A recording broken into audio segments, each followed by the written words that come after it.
Hey, MBA hopefuls! We are on air with MBA Waves, your weekly cast talking all things business and education. Don't forget to like and subscribe for more great MBA Waves content. Today, on episode 131, we are discussing career values and their importance for a great career. We're deep diving into why career values matter, values in careers, and of course, making the most of the MBA experience.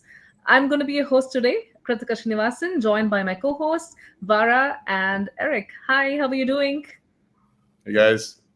Hi. Hey, everyone. And we have special guests today, our friends and colleagues, Andrea Sparrey and Amit Kapoor from Sparrey Consulting, both Booth alums. A big welcome to you both, Andrea and Amit. Thanks for joining us. Well, thanks for having us. It's so exciting to be here. And 131 episodes, guys. That's amazing. That's an amazing achievement. There's lots to And say. we have spoken about everything under the sun, or everything related to business education. And so jumping right in, I always have felt that values are so like a touchy-feely topic for many because it could change so much. So can you just tell us about what are career values and why should someone care about it, especially with respect to the MBA experience? So maybe over to you first, Andrea, and then to Amit. Yeah. Well, I'm going to jump in first and say, gosh, one of the things that people can value is money, right? That's not very touchy-feely. That's pretty substantial and real. In fact, we were just talking about it with some MBA alums this morning and the importance of proactively negotiating and navigating for yourself in your career. And compensation is one of those things that people can value. They can also value things like learning, right? And getting different experiences and gaining exposure to things that are going to help you answer questions like, is this the path for me over the longer term? Some people value things like alignment with passions. For some people, they're going to optimize career decisions around that. And it is so helpful to know what is important to you at a point in time, right? So what's important to me today, and I'm sure for you guys as well, might be wildly different than what was important to me 2 decades ago. But it is really, I think, critical to be honest and direct with yourself about what those things are at this point in time, and to then have some amazing conversations with people who are ahead of you in your career to understand how those might change. So that's why I'm such a nerd about it. It's definitely, Krithika, to your point, some of the things are definitely of the more touchy-feely nature, right? Some people really value work-life balance or work-life integration, or depending on the terminology.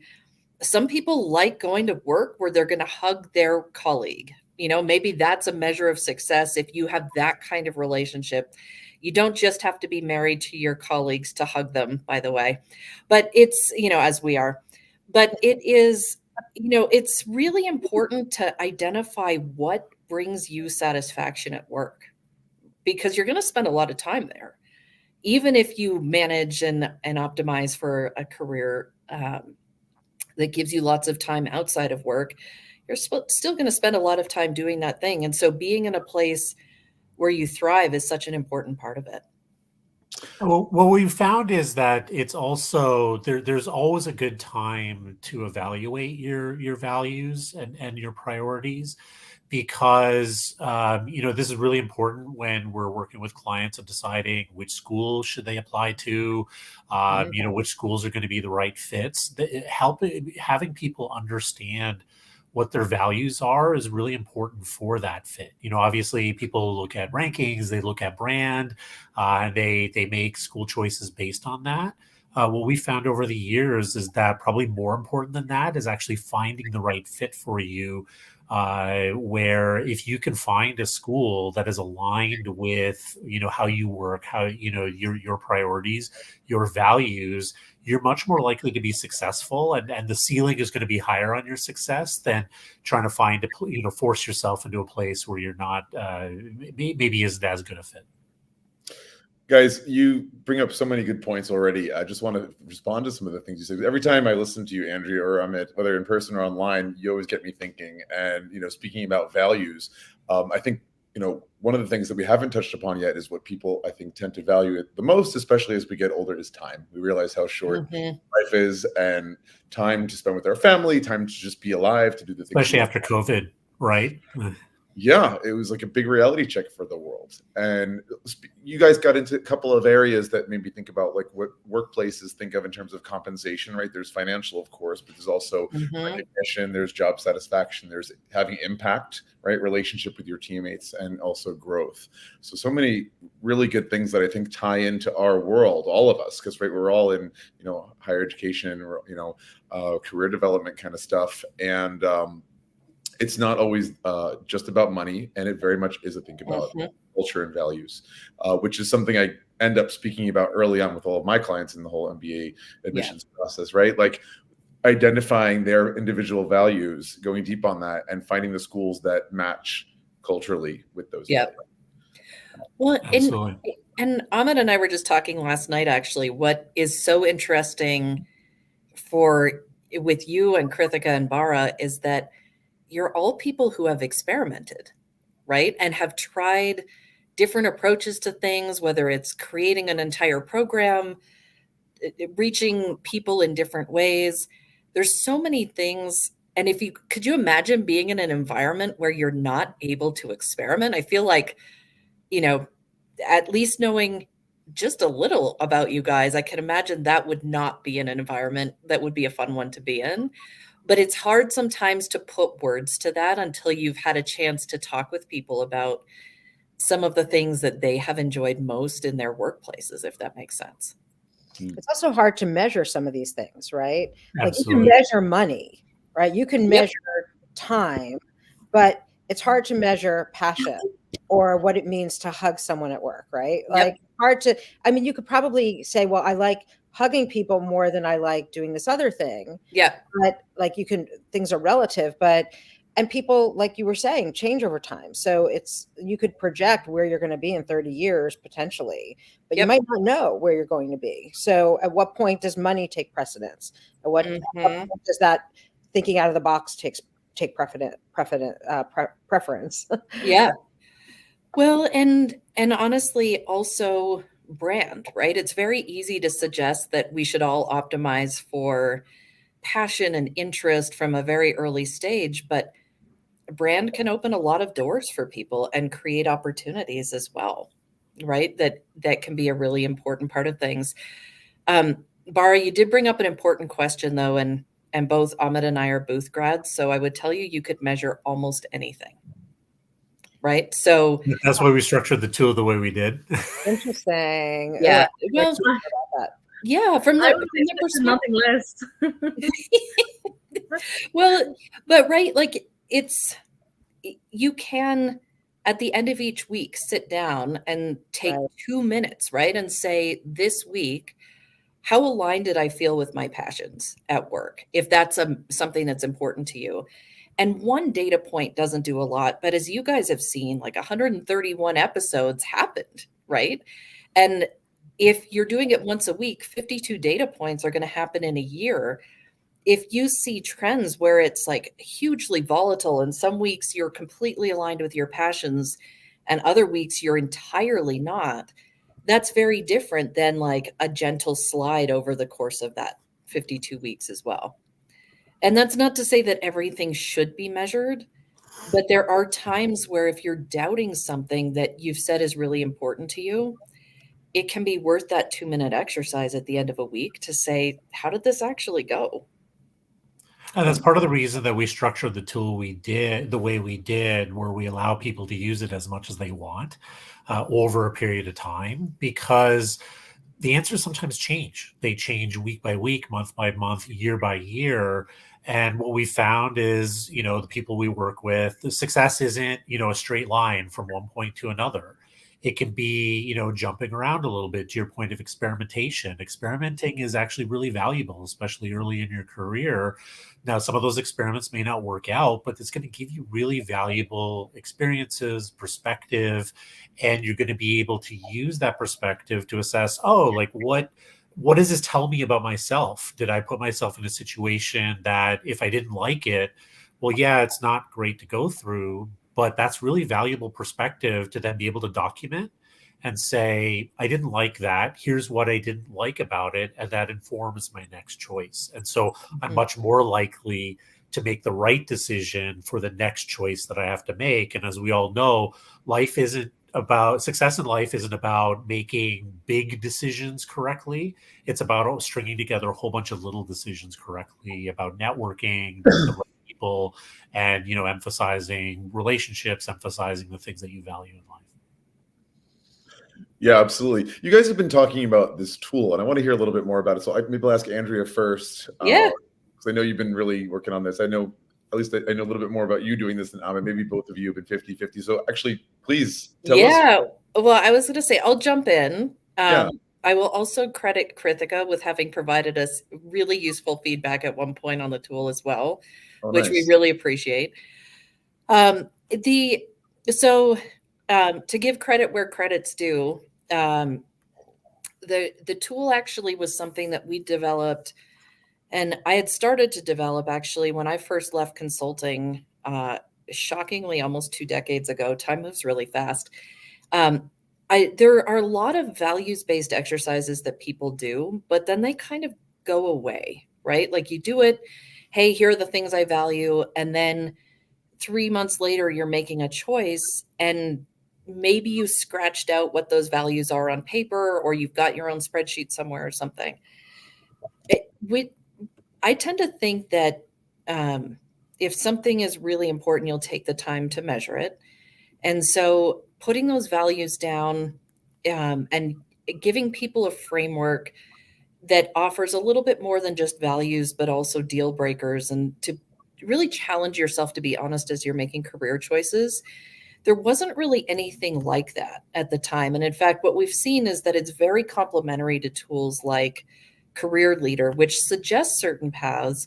What this does is take it a step further to say, here are these live opportunities or projected opportunities. How do I value those things? And so it challenges you, and it provides some networking support and things like that to go through and ask. This is where, though, the where credit is due part is that Amit actually was the one who coded the very first version of this tool. He knew exactly nothing about coding when he started, and I think knows a little bit more than nothing about coding at this stage. But it was a little bit traumatic at the time. But yeah, learned to manage some offshore resources and different things to develop the tool, because having something there that holds people accountable to what they've said is important to them is one of the most useful things we've seen as people are making career decisions and school decisions, and exploring. To me, that where this becomes so relevant in the MBA process is before you spend a lot of time and money on going through testing or going through applications or anything else, it's thinking about, do you actually want the things that are on the other side? Yeah. So for a lot of the clients, I'm sure that you guys meet and that we meet, they do. Like the things that they're looking for are the things that they'll get in school. But I so distinctly remember meeting this absolutely wonderful person who would have made a great candidate, awesome test scores, awesome grades. He wanted to be a school teacher and was totally convinced that going to HBS would give him credibility with high schoolers that he was going to teach into the future. And we had a long discussion about the other ways in which one could gain credibility with teenagers. There's lots of ways we're learning, having some teenagers. But going and investing 2 years in business school, if you're really, really convinced that the thing you want to do is be a public school teacher, probably not the best use of resources. And in fact, might set you into a position where financially you have an obligation that you can't really repay if you're going to be a school teacher for a period of time. So that's where that accountability piece is so helpful, to say, what am I saying I actually want? And are those things going to play out for me at business school? When we use ProValues with our clients, one of the things we push them on is reminding them that, obviously a lot of people come into the MBA process, they've got their list of target schools. Hey, I want to go here. I want to go here. Variety of reasons for it. we early on, we try and nudge the idea that not getting into school is not the worst case scenario for most people. It's actually getting into a school that's the bad fit, because and there have been circumstances we've worked with, exceptionally rare, but there have been people we've worked with where they haven't put the research in, or they've over-indexed on rankings, or over-indexed on what their friends and family tell them where they should be going, and they come out, they go, yeah, it was okay, it wasn't great, it was okay. And it's hard because they've invested so much money and so much opportunity cost in going where another path would be better. And that's one of the reasons that we use ProValues with our own clients, is to give them some structure around that, turning it from a gut feel and at least numbers on a page that they can then have a little bit more of a structured conversation around. So is ProValues specifically for business school students, or would anyone use it? No, the very first group that we tested it with actually was a group of students in a fashion program. And the reason that was so memorable is that, as you can imagine, there's some people who were in a fashion school whose family and friends were incredibly supportive of their pursuits. And then others who were in that program whose parents may have suggested that this was a fun thing for a point in time, but that they would grow up and get a real job. And so what I remember talking to people about as we introduced the tool to them in that scenario is to say, one of the cool things about it is that, let's imagine that my parents believed that I should be a lawyer. I can use this tool and this framework to say, let's test it out. How much do I want to be a lawyer? Maybe I'm going to surprise myself and realize, all of these values, these things I'm talking about, they might actually be fulfilled in this field. Or it actually won't fulfill any of the things that are important to me, but I can then say to someone, I've taken your suggestion, I've actually run it through and given it some due consideration, and it's not the right path for me. So that was the first group that we ever did the full exercise with. And it's been interesting to see how that group in particular could look at it to say, gosh, I joined this program because I have a creative mindset and I want to be designing and making clothes. But other people who went through that exercise realized, I like doing that, but I'm happy for that to be my interest. What I actually am interested in more is being able to represent other designers or other artists and getting their work into maybe major retailers, right? And so playing that role as a buyer or doing something else that they realized, because they were starting to go through the exercise and to say, well, what are the other options?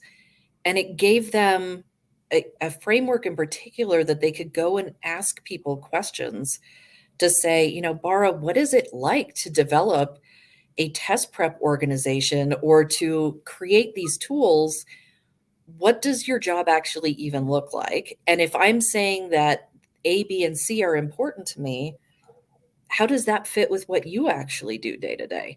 And when you can go out and have those conversations, that's when you learn more about potential career paths that you might not even begin to imagine when you start going through a search or thinking about your future, because somebody else opens up other ideas and you can then go through and evaluate those ideas too. It sounds like these values and really knowing yourself is super important when you're thinking about applying, right? Like you've said that clearly. So how does someone start with this? Because the application process winds up being during a particular point in time. Yeah.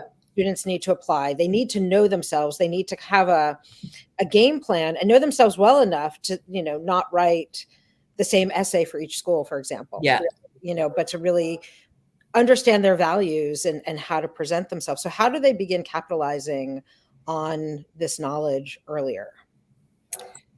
That's a terrific question. And I think it can happen in a number of different ways. So It can start with the conversations that you're having as you're meeting people in different programs, right? And whether it's the tool that we use or lots of other values-based tools that are out there, to say, what are those things that I think are important to me, so that I can ask interesting questions when I'm talking with someone. So, if it's a candidate who is talking to somebody at INSEAD, for example, and they can go to them and talk about, gosh, I'm really valuing this, teamwork is really important to me.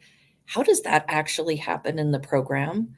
Or I think I'm interested in this field that's going to unlock these values for me. Can you talk to me about someone, in your program who's pursued something like that? What does that look like? So it has, as people have gone through that experience, one of the things that I find is really helpful is the instance where they think that something is a fit and then they realize actually it's not. Maybe that school isn't as known for a certain path. And it came up one year, someone was talking about human capital as their path and wanting to do innovative things, building out a business related to human capital. As you guys know, there are some schools that address that incredibly well and that do that in an entrepreneurial way. And there are other schools that may have a class or two, but it's really not their focus. And so getting people to do that exploration and see that connection then allows them to go back and say, well, how would I actually thrive in this place? Or would I actually thrive in this place? Can I imagine it? So that's one of the ways that we've seen it, for sure. Even earlier in the process, one of the things that some of our clients struggle with is simply the idea of, why am I going to business school? Like, can I actually articulate that in a couple of sentences? And so a tool like this helps de-stress it. You put some time in, you provide your answers, but it gives you some clarity as to what you're looking for in the next stage. And if you value compensation, that's probably going to direct you to certain career paths. If you value other aspects, or you're more mission driven, or a little bit more even keeled and don't have strong priorities either way, that's also going to inform your path forward. This is, again, just providing data, providing perspective so that you know yourself better. You're able to articulate it a little bit more clearly. And that also helps in the work product that you're going to produce for the schools to get them excited to admit you. So from what I'm hearing, you could use it at multiple stages in the process. So definitely for even like picking out the schools and even listing and prioritizing and ranking as per what matters to you, and definitely about career paths, potential career paths, and also as a tool for networking, because you could ask deeper questions. So, and I also see that, I read this recently and it has stuck with me, especially with respect to career paths, how it's important to have frameworks and not formulae. Right. And so I think this tool also provides that. So can you talk a little bit more about how someone can use the MBA program as such in order to identify and even strengthen their values for later on? Yeah, I mean, I love that question, because that's one of the best things to me about school is the time that it gives people to think. And so much of it is being honest about what you actually enjoy, right? So it could be that you go to school thinking that traveling is going to open up a whole other world of exploration and something that's really important to you. Maybe it's actually the time that you spend exploring ideas with a colleague where you weren't even thinking about building a business. And then, your roommate starts something and you're helping out.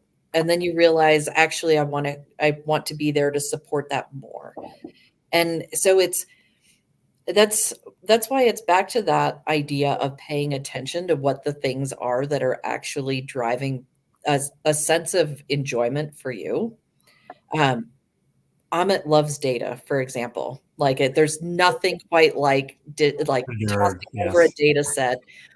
And I love anecdotes, right? And the storytelling and the different components. Well, it's amazing to see those things, is seeing how the things that you value and that what I value about anecdotes is the human connection that comes from being able to see that. I think Amit loves unlocking unexpected surprises in data, right? And hey, we didn't think this was going to be the case, but gosh, it really is. And that helps people in different ways. And so it's paying attention to what it is that you actually love doing. Like, I'm so curious. You guys have now done this for a while. What do you love about the podcast? I imagine, or about doing this? I imagine it's different for each of you, maybe. We've definitely had a lot of conversations along the way. We're going on 3 years that Bara and I launched this. Yeah. I believe the very first episode was the first week of April. So we're almost 3 years. Krithika joined us roughly a year and a half ago, I think. Yep. So yeah, we've definitely had some huddle ups about like, where are we at with this? What does this bring us? Initially, actually, we started on a different platform. We started on Clubhouse back in the day. There were also a few other people involved, Petia, there's a few others. But anyway, the idea initially was to like put ourselves out there. We're all, different stages in our respective businesses, but to have conversations with people, to grow our businesses, but also to learn things, right? We're constantly updated with new information. This industry is always changing. You're right. Right? Like every time we host a school, we learn like some of the latest and greatest, kind of like when we learn things from the summer with the schools, with AIGAC, but we also learn new perspectives, new techniques, new challenges. The sands are always shifting with testing, with rankings, with laws, with technology. Right. And I think you guys can kind of get all out I'm talking about, changes with AI, especially changes in the United States last summer with the Supreme Court and admissions policies, and so on. So it's a constant refresher, keeps us on our toes. We have fun, we have camaraderie, and it's all those things at once for me. And I think I'll let Bara and Krithika chime in. Well, I think there's been, I agree with that, Eric. I mean, it's super fun, right? And we get to see people that we want to meet, or people that we want to see, like you guys, and really talk shop when we don't ordinarily have the opportunity to, at conferences. It winds up being too harried, and we're focusing on other things. But I also love that, for me, the tests have changed so much this past year, GRE, the GMAT, the LSAT will be changing. The SAT is changing, or has changed. The ACT will change. So for me, it's been an incredible opportunity to talk to people who are at these places in the testing world, and see how that's really happening in the back, in the back end. So I really appreciate that. And I like projects. More fun to me than process, like ongoing. So this feels more like every episode is a project, and how are we going to do it? And how are we going to do it better? How do we reach more people? So it's a puzzle too, right? How do you create something successful and stamp in the time? But one thing that we're thinking about doing is moving to a podcast, because we're a vidcast. So whoever is listening to it now might actually be listening to it on a podcast, because we can change. Oh, that's cool. Yeah, it's really easy to do it. You just have to do it. Yeah. So it's really fun to work with the technology, like Eric said, like the AI, and how do you adapt quickly to all these changes? And for me, I would say that it's a reflection of how the admissions industry itself is evolving, and we're able to see it through the perspective of the applicant as well. And all the topics that we pick are something that applicants are curious about. And, especially as Bara said, the last couple years have been very crazy with all the layoffs and so many things happening and so many changes, people going test optional suddenly and so on. And of course, these conversations, which I think takes the cake. Well, one of the things that we see with candidates over time, right, to your point about the environment's changing. Sometimes, just yesterday, I had someone asking about whether it was okay to change their job before they applied to an MBA if they're intending to apply this fall. And we went back to the root causes of why they wanted to make that change in the first place. And sometimes it is additional compensation in another role. Sometimes they're maybe a little burnt out from something that they've been doing. But one of the things, so the exercise itself gives people, for each of their values, it gives them relevant networking questions that they can ask. What it also does, though, is gives them relevant tips to say, if X is important to me and I am not getting that right now in my job, what are the things that I could do that would increase the likelihood that I'm satisfied on that dimension? And sometimes those things happen through work. Sometimes they happen outside of work. But it's even in the process saying, like, thinking about, as you're going through the MBA application process, you're often still employed in a job day to day. And not everybody is really super thrilled about the job that they're employed in day to day. And so this becomes a challenge to them to say, hey, in this work together, let's add value before you even apply to school. Let's actually get you happier in your job day to day first. And you can still apply, but or in the instance that you're absolutely miserable in your job, let's validate that and let's help you to make a change before you apply so that you're not applying from a place of, frankly, not having the energy because you're kind of down about your job. Yeah, it's a more informed change. And kind of building on that point, it's because the tool is really crafted around your values as an individual. You're the one providing the inputs, you're the one providing the perspective. It's a way of staying grounded even during school. One of the challenges from the people we work with who are in school, it's really hard to stay grounded because you're surrounded by people who maybe 40% of them are going to investment banking presentations and another 40 are going to consulting. And then there are other 20 are doing a variety of things, or maybe everybody's going to tech, or whatever. It's really hard when you're in that environment not to just like, oh, I should follow the herd. I'm missing out on this. I'm missing out on that. And it's important to find ways, whether it's ProValues, whether it's friends and family, whether it's support network, in many cases with our clients, it's us. It's finding ways to stay grounded so you're finding the answer that is right for you, because there is no perfect answer for everybody. No. It's really, business school is about finding your own path. And it's not following the herd because you don't know where the herd is going. Yeah, even if your path goes through one of those conventional fields, right? Like, there's lots of times when the conventional choice might be absolutely the right choice for you, but it's different to choose it instead of just like, my roommate's going to this thing, I'm going to go because I'm not sure what else to do right now. Yeah. The FOMO kills. Yeah, we've had people where, just building on Andrea's point, that they'll make a choice to go into a high compensation career saying, hey, early on in my career, I know I'm probably going to value family and value time a little bit more. I actually want to prioritize compensation earlier in my career. That will give me the freedom to be able to do that. Yeah. That's really important. And so again, it's just about learning about yourself, being able to make those choices, recognizing those values are going to change, and that's okay. But to be able to then make those choices at those various stages to optimize your happiness longer run. I'm like bringing you back to that, how at different stages in your career and your life, different values, rise to be more important than others. I feel like a tool like what you guys are offering is something that'd be really useful, even at a younger level, like junior high, high school level. Get kids thinking early about these things and making that a priority. To do a check-in, maybe at least once a year, to see where am I at, what's important at this stage in my life. But coming back to academia, last fall I got to visit quite a few in the summer as well. Great business schools. I was on campus at LBS, I was at Bocconi, and I was really excited to see how the hard skills are taught through so many ways, of course, classes, but also case competitions, clubs, simulations. So how do MBA programs end up striking the balance of teaching all those technical hard skills along with cultivating ethical values?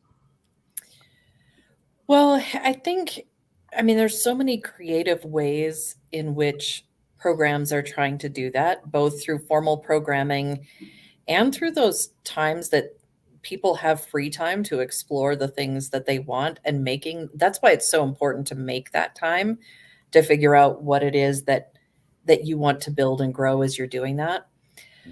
I think what's been interesting, because we've taken this tool to a number of different business school programs lately, and it is amazing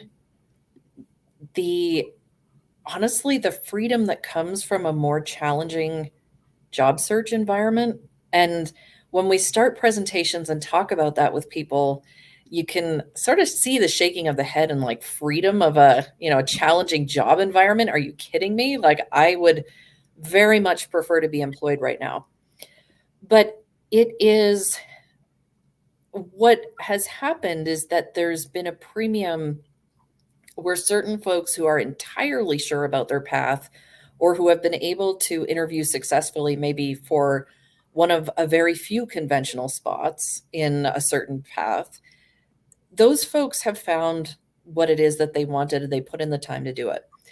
But sometimes not having an opportunity through that conventional path means that you get out and you talk to more people. Maybe you're willing to try an internship that is not what you were thinking. I remember someone years ago during the last downturn, which feels like it was really years ago,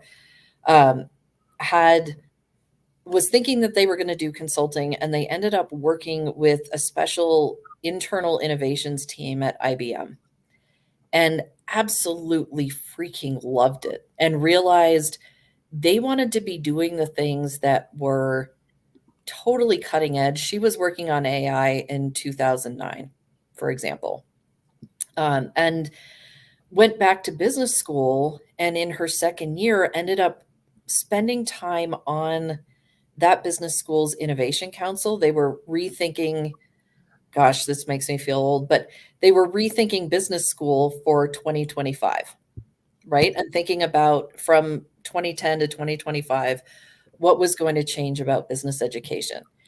And because she had had this internship experience, which she would not have had if she had been successful conventionally, she actually put her hand up and maybe did a little screaming and shouting too to get the opportunity, but she ended up sitting on that board.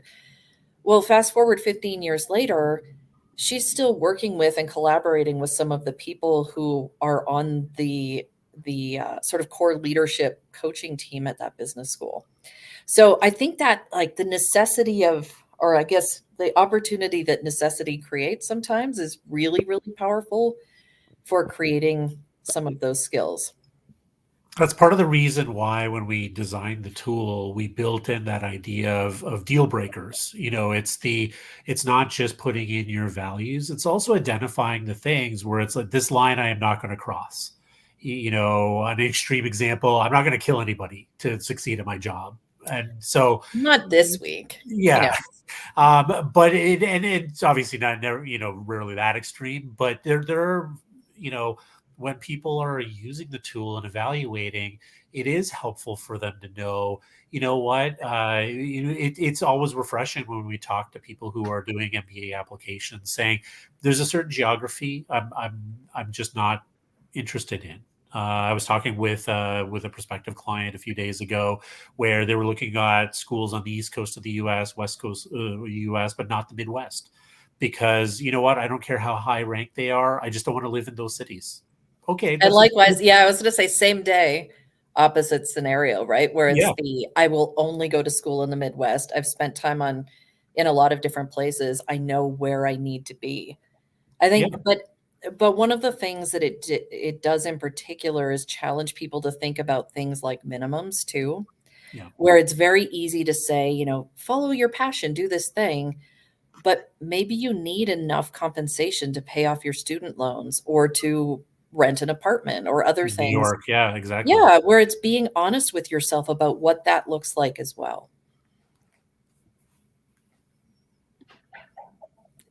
Andrea, can you take us through what is the process like with ProValues, like some of the steps, how people get matched to what they want and so on? Yeah. So it starts at the beginning with a whole series of values, I think over 3 different categories. So it's the nature of the work that you do, the environment in which you do it, and then the rewards that you get. So within those 3 categories, there are 57 or 59 different values. And what we do at the start is encourage people just to explore and to think about each of those values, and on giving them a very short period of time, how would you rate this value and its importance to you, sort of 0 to 4 stars or whatever. What the intent is to say, you can't value everything, but we can put a lot of things in front of you to give you an initial read.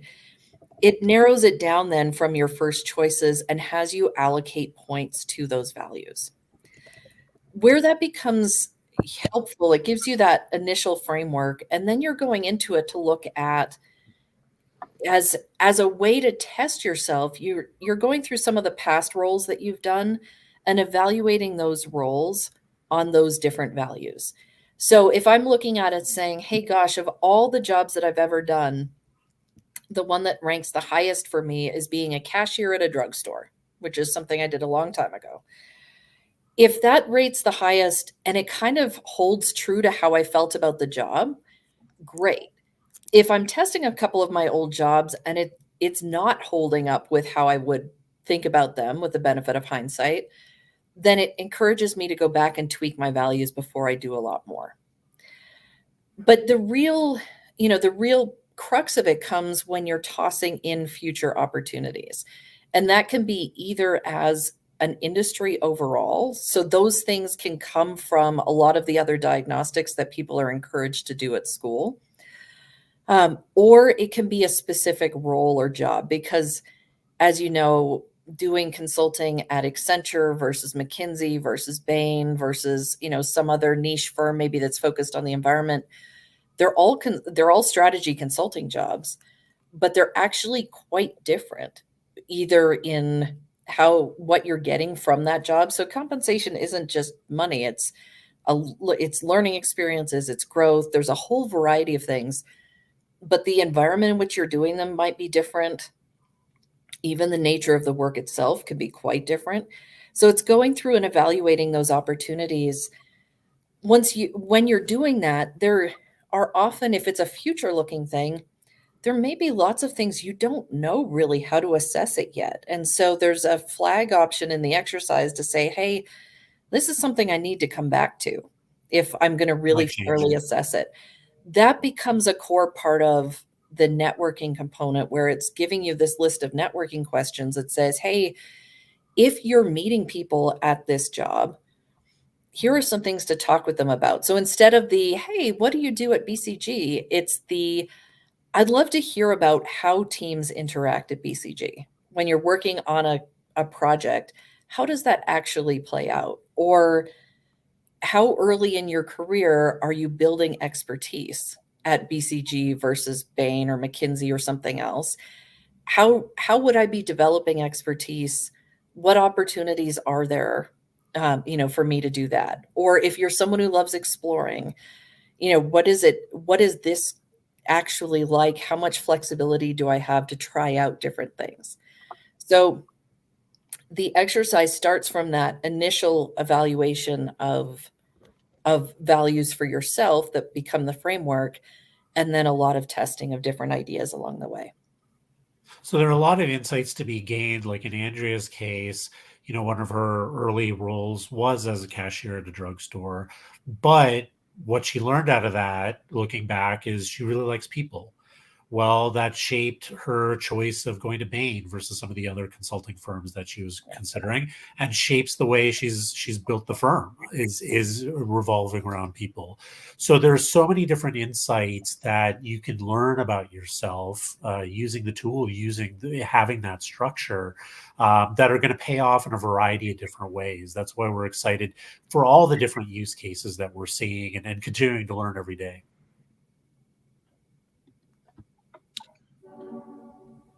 So we're kind of winding down on the show.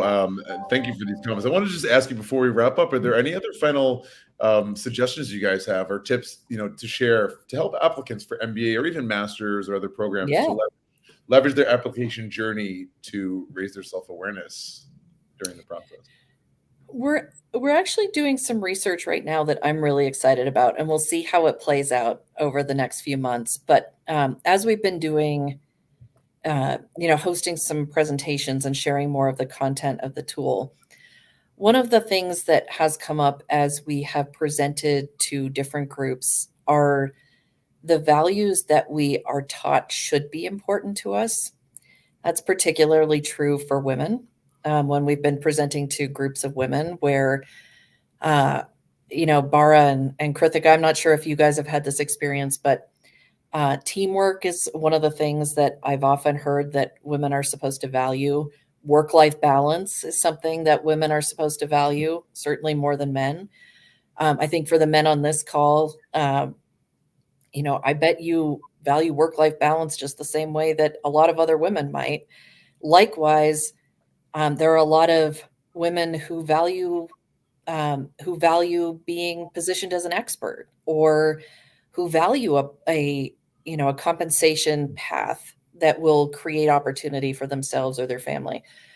So one of the things that we're exploring as we talk with people is, what did you value when you were graduating from school? And if you could look back, what are the things that you would encourage yourself to value in different ways? And I think we've got some hypotheses about where that might go, but I'm really curious to see how that research plays out, because I think it might help to inform some of the biases that we all bring to evaluating different things, including ourselves, and might challenge us to think in a bit of a different way about what those values might be or might mean. Yeah, just building on that, it's really making sure that this process is built around your needs. Everybody is an individual. We've worked with thousands of clients over the years. Everybody is individual. There's no cookie cutter way of approaching this process. Engage with support, listen to more of these podcasts, you sort of gather as much information. But as you digest it, make sure that you're staying true to who you are and what your priorities, what your values are, because that's what's going to drive your success, not following what you think somebody else thinks you should do or wants you to do. This is about you. Yeah, absolutely.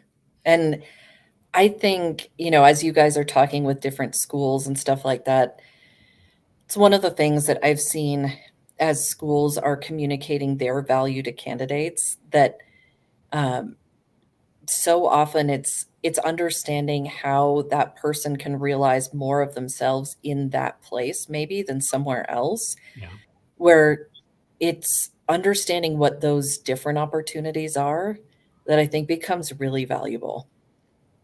And that's why it's so cool that you guys are talking to so many different programs and being able to share what they do, because each one of them does very different things. And I'm sure, all of you have been in those conversations with folks that say, I'm so excited about schools A, B, and C, but not really being able to articulate why. And then when you introduce I keep thinking back to UT Austin, for example, was the first business school where women earned more money than men in their graduating class. This was several years ago. And their average income for women was higher than for their male counterparts. And part of it had to do with career choices and paths people were going down. But there was also extensive programming that supported the women who were making some of those choices. So negotiations workshops and a variety of different things. And being able to say to someone, if you are interested in these sorts of paths and you think you would benefit a lot from being challenged to represent yourself in a different way, gosh, here's some amazing things that might make this program better for you than any other program that's out there, right? And that's where it becomes so interesting to see that alignment and to be able to articulate that alignment from different programs to different candidates. I want to piggyback on something Eric also said, which is that all of these things that we're talking about are important for really everybody who's going to be part of the workforce in any way, which is most people. Yeah. Because, you know, with your cashier example, like if someone's a cashier and they really just enjoy people, but they don't recognize they can do other things, Yep. rather than just working at a cash register, then if they're not given the opportunity to think about it, they're going to just say, well, I do have job satisfaction, and what else do I really need to do? Because I'm good where I'm at. And if they're not really thinking through or given tools or an opportunity to gain that self-awareness, it's not really just at all for business school applicants.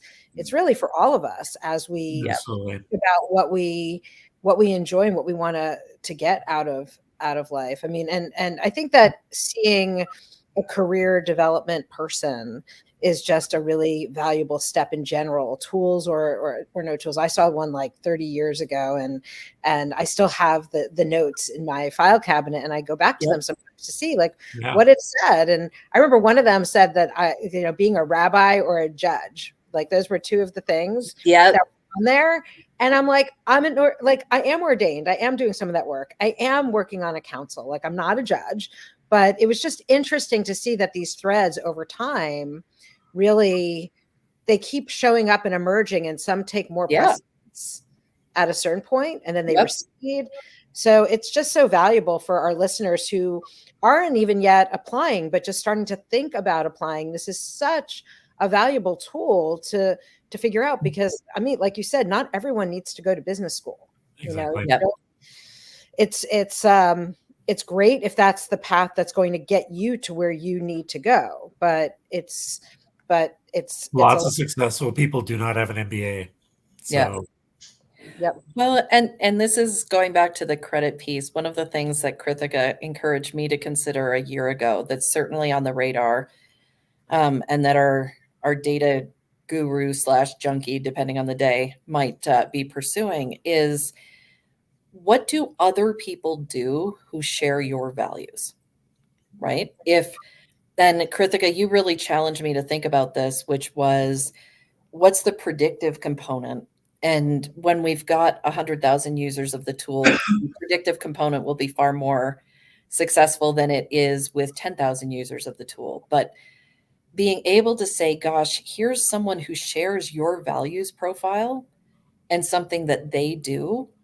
Bara, to your point, someone who's a great cashier could also be a very good mediator. They might be really good in real estate. Like, there's so many different things that are out there. And just having those suggestions to say what you do today might be what you do for the rest of your life, or it might be part of it, or maybe you do something that's totally different, but that aligns even more with those values.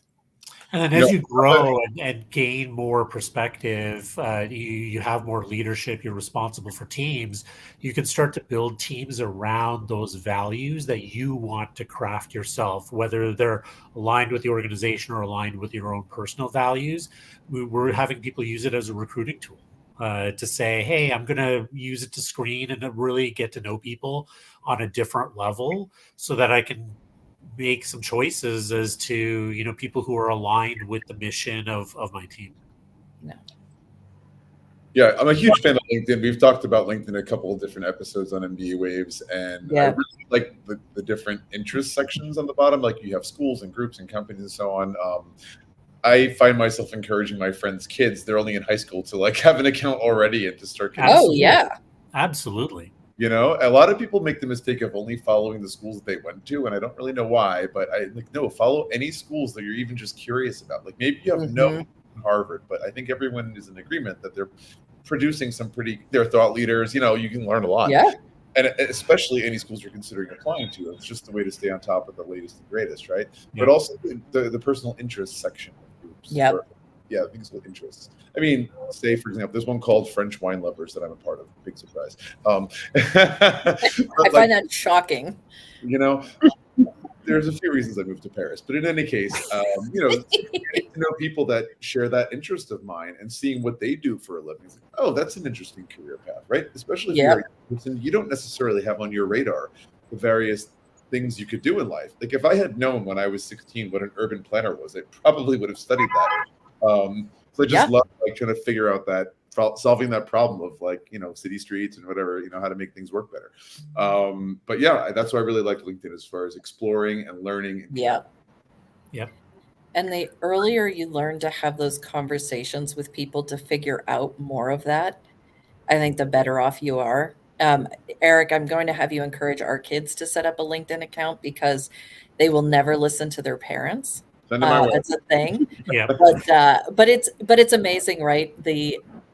What it unlocks when you're able to explore what is actually out there. For sure. And it's never too early to start, kind of building on Bara's earlier point of explore. You know, this is about opening up options. You know, just because you start liking some schools or go to a webinar or listen to this podcast doesn't mean you have to apply to an MBA, but you're much better positioned to do so if you listen to this podcast or you go visit some schools or you engage people around you to ask questions about what Wharton is like or what Haas is like and UCLA and you know, all these multitude of great schools out there. Yeah, absolutely. You're just learning things. You're opening up options. You're you know, pathways and making connections. That never is a bad thing. Yeah. Guys, thank you. Gosh, I'm getting the rap today. You know, as the host, I'm supposed to like say time up, time out. You know, but I'm like, let's keep going. It's so good. Well, I was going to say thank you so much for having us. And thank you so much. And we both talk a lot, because we get really excited about things, but we're just so, again, congratulations on 131. And we're so excited to see so many more episodes. And thank you for what you guys are doing for so many different candidates and helping them to learn. It's amazing. Well, Thanks so much, Andrea. And, you know, I was just thinking two things that I just read it today, like saying that you're going to have about 5 to 6 careers or even 7 careers on an average. Yeah. So we have a choice of like trying everything out, you know, over the course of time. And thanks for, and from what I'm like, you know, comparing it to the lovely sorting hat that you have created, which would help people understand more about themselves and how their values will drive those careers. But that's all the time that we have today. I'm going to thank you and Amit for joining us today and the amazing insights and the wonderful conversation. And thanks so much for all the guests in the audience. MBA hopefuls, if you liked today's episode, please give us a little thumbs up and subscribe to the YouTube channel. For full access of upcoming and past episodes, head over to mbawaves.com. Bye, everybody. Thank you. Bye-bye.